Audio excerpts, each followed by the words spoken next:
estas cosas que estamos hablando, de la táctica, all those things of which we have spoken, tactics, alliance, compromises, require tactical flexibility.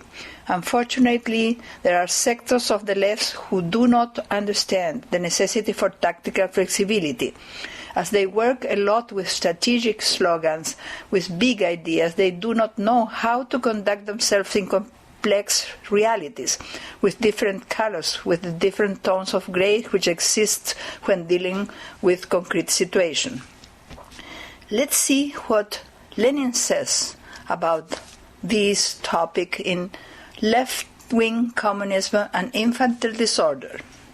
He said, "The more powerful enemy can be vanquished only by exerting the almost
Por último, están las alianzas ya permanentes. Lastly, there are permanent alliance around a long-term project. Those are the political fronts.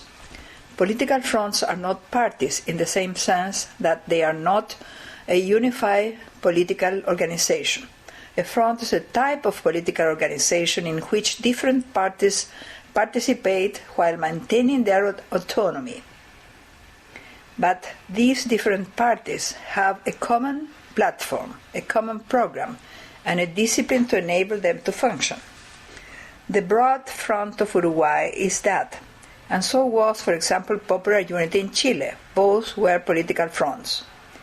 What is the difference between these political fronts? I think it's very interesting to examine the differences. In the case of Chile, Popular Unity was made up as the sum of parties of the left. There were the Socialist Party, the Communist Party, the Radical Party, the Christian Left Party. The Chilean MIR group, the movement of the revolutionary left, did not join Popular Unity. MIR was opposed to the Popular Unity Front, considering it reformist, but it did, however, support Allende. In Chile, we could say that we had a political front composed by parties, and at the same time an alliance between this political front and the MIR. The character of the Chilean political front was that it was fundamentally the sum of parties, and in fact, its strength was in the sum of militants or members of those parties. The broad front of Uruguay is something very different. It is composed of parties, perhaps of much wider spectrum of party, because in addition to the Socialist and Communist Party, there were some progressive sectors of the Conservative Party which participate, and Uruguayan Christian Democrats also. The interesting thing in the Uruguayan political front, the most long-lived front of Latin America, it arose in 1971 and has lasted 42 years is that at the same time that it articulates these parties, it calls up the citizens to establish base committees. The result of this approach was such a huge acceptance of the program of the Front that 2/3 of the people in those base committees were not members of a party, but have felt attracted by the program, by the platform of struggle of the Wide Front. I think that this experience is very important. I always say there are sums that add. That is so for the Chilean popular unity, the parties and their militants. And there are sums that multiply, as in the case of the broad front of Uruguay, clearly. 2/3 of the people who came to the Uruguayan front were not members of a party.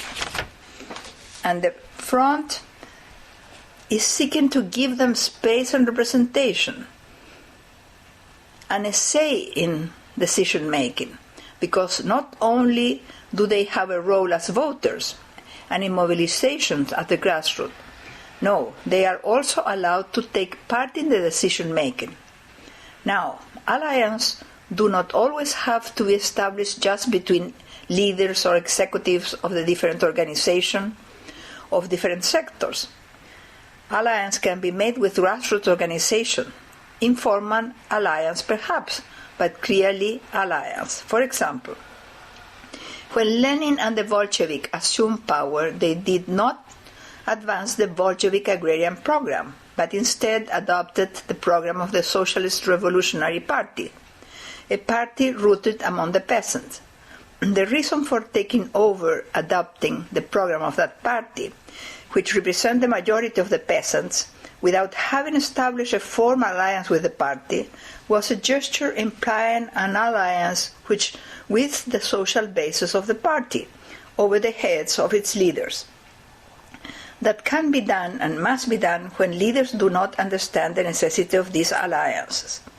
Lastly, we have to understand that if the alliance is not made of equals, there will be contradiction at the heart of the alliance, and therefore there must be both unity and struggle. But clearly the struggle between those ideological or programmatic elements which are not shared cannot be a struggle between enemies. It is a struggle within the people, and therefore there must be rules to prevent division and separation of the alliance and ensure respect for differences, so that unity is not broken. In that also the broad front of Uruguay is an example of the culture of debate, of the acceptance of differences. There are people who go to Uruguay and believe that the front will be disintegrating because the discussions are serious and public, but the broad front continues to exist in large part thanks to that tolerance. Well, here we finish this talk about the instruments of politics.